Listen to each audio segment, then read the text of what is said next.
you can count on. Tracking Tropical Storm Dorian as it moves across the far Atlantic. The 11 p.m. advisory just in. Storm Team 5 Chief Meteorologist Steve Weigel with the new details. Steve? Yes, and there are some changes in this one. Here you go. In the tropical Atlantic, we have a weak tropical wave just off the coast of Bermuda with a 20% chance of developing. But all eyes on this one. Dorian continues to churn away from Africa. It's still about 3,000 miles away from our area, but it's interesting to see a storm so far east in the Atlantic in July. Very unusual for the storm to form that far toward the east and off the coast this time of year. Typically, we see this in mid-August through about mid-September. But here's a look at it tonight. Showers and storms near the center, an indication that it could see further strengthening. The winds kept at 50 miles an hour, moving west-northwest at 20. The Hurricane Center telling us that the winds are probably a little bit less than that. The readings tonight indicate that the winds are probably around 45. They kept it at 50, though, and expected to intensify slowly as it heads toward the Leeward Islands on Sunday and Monday. The 5-day forecast track now has the winds at 65 miles an hour. That's a bump up from earlier today, and a position stays about the same as we saw earlier. The reason for that, the models are very tightly clustered the next 4 to 5 days.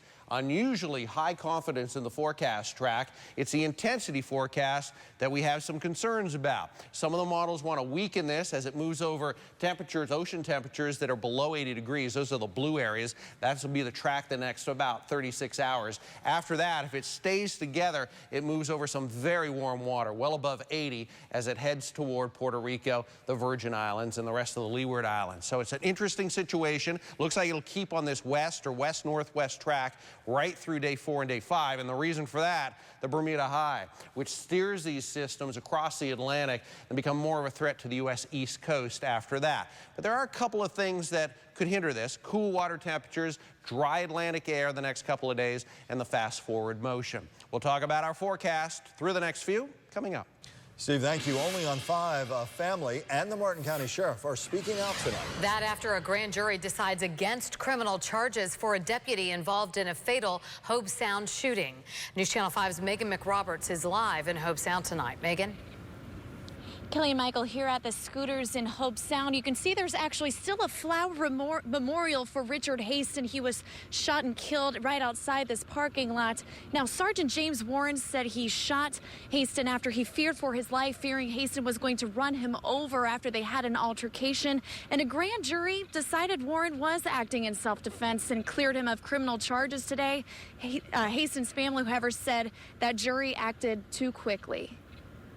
Nearly 2 months after being killed, family of Richard Haston is still grieving. The circumstances surrounding his death is a hard pill to swallow. Haston's cousin Ricardo Weaver says it seems it will now be even harder to get justice for Haston. So the family yet remains in a place of deep grief, and today's news does not lighten that load. The news that Sergeant James Warren, who shot and killed Haston, will not face criminal charges. Chief Assistant State Attorney Tom Backendall said there was not enough evidence to prove that Warren was not acting in self-defense. Sheriff William Snyder supports that decision. My impression that night, and has been ever since, is that the deputy was in fear of his life, and that ultimately the grand jury would take a look at it and come to that same conclusion. But Weaver says he thinks still more questions need to be answered. Why were no other officers called? Why was he there alone, knowing the history of Richard? Haston had a violent felony history, but no weapons on him when he was killed. Weaver wants more proof that the deputy had no other option but to shoot. The deputy felt that he was in harm's way and he had to use deadly force. Weaver says he'd be willing to accept that his cousin was in the wrong. And we just wanted to be very clear that Officer Warren was in the right, Richard was in the wrong. But hopes to clear the gray area of any uncertainty for his family. And Sheriff Warren, or Sergeant Warren, is back at work, and Sheriff Snyder says the internal investigation for the office is also complete. Now, Haston's mother did file a civil lawsuit against the sheriff's office, but that's in its 6-month waiting period. So there will be more action in December, as we expect. And for now, Haston's cousin says he'll continue to do prayer walks to keep his cousin's memory alive and well in the community until December. We're live in Hobe Sound tonight. Megan McRoberts, WPTV News Channel 5. New information about the scope of the investigation into the actions of the founder of Safe Harbor Animal Sanctuary in Jupiter. Jupiter police confirm the IRS is now looking into Kayla Roca as part of an ongoing criminal investigation. Roca, who founded Safe Harbor 28 years ago, was forced out of her executive director position in January amid questions of management of money. Roca denies any wrongdoing. Right now, sniffing out trouble, a waterway watchdog helping lawmen do just that in the middle of our lobster mini-season frenzy. Dan Corcoran is at the Riviera Beach Marina with our report. Dan? The reason why we're giving you a dog's eye view is because this lobster mini-season, law enforcement is getting some help from a four-legged friend. Huh?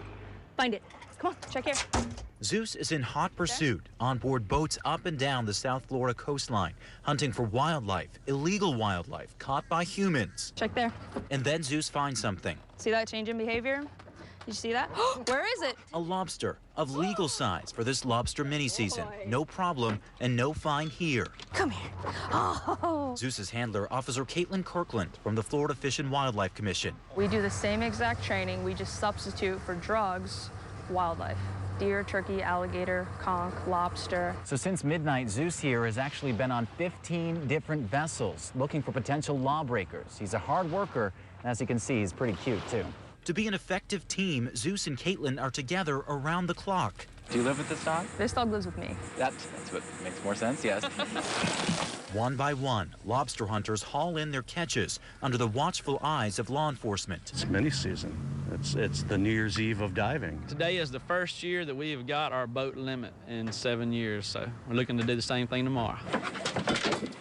Zeus and many others are working to make sure that tomorrow goes as swimmingly as it did today. He pretty much already knows what he's looking for.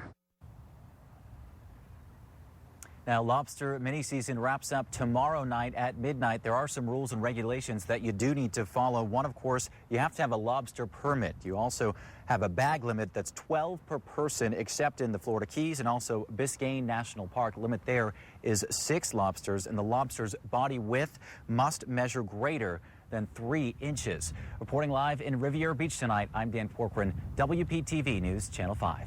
Developing now in Delray Beach, a popular restaurant wants to expand its entertainment with a DJ, but many residents are not happy about the idea. Tomorrow night, those who live closest to the Sandbar near A1A and Atlantic Avenue hope to convince Delray Beach City Commissioners to say no to allowing a DJ to be on the job from noon till 11 p.m. each day. Neighbors are fed up with a pig farm after they say they see animals being slaughtered from their dining room windows. Animal Care and Control says they've had their eye on Garcia Farms in Loxahatchee for years. Neighbors say the smell in that area is unbearable, but their biggest issue is having to see the slaughtering happening. That's against county code. You hear the gunshot, and then you'll hear the pig squeal. Because there's no way in hell they can see when I slaughter animal, because everything's enclosed and nobody can see. Garcia says he follows all county rules and has even downsized to help with the smell. He says the only way he'll move is if someone buys his property for $500,000. Sidelined when they're needed most as we head toward the heart of hurricane season, that is a real likelihood for National Guardsmen we count on for post-storm relief. Federal budget cuts mean that up to 1,000 Florida National Guardsmen face furloughs, and with less manpower, there would be less maintenance for these needed supply vehicles. We're betting that we won't need all of these in the next 3 months, and that's a tough bet, because when the time comes, you're going to want them all. The Florida Division of Emergency Management says managers are working to streamline communication and looking at other resources to fill the void. A West Palm Beach woman is guaranteed to have some sweet dreams tonight. She will be dreaming of how to spend $500,000 she just won. According to the Florida Lottery, Sharice Chambers bought the winning Gold Rush Tripler scratch-off ticket at the liquor cabinet. That's at 940 South Military Trail. She paid $20 for it. Clearly the best $20 she's ever spent. The woman who won a $500 million Powerball jackpot is reportedly spreading the wealth. In Gloria McKenzie's hometown of East Millinocket, Maine, the word is she's stepping in to pay for roof repairs at the high school. It's leaking, and if it isn't fixed, Shank High School will have to close. Reportedly, McKenzie's family members have already spoken to the school superintendent about covering the $1.8 million repair tab. McKenzie, by the way, now lives in Florida. More red light cameras going up at intersections across Palm Beach County, but are they effective? A Contact 5 investigation years in the making. And help for college students trying to make ends meet. Plus, it was only a matter of time. The businesses already trying to cash in on the Anthony Weiner scandal. WPTV News Channel 5 back in 60 seconds. We're local coverage you can count on.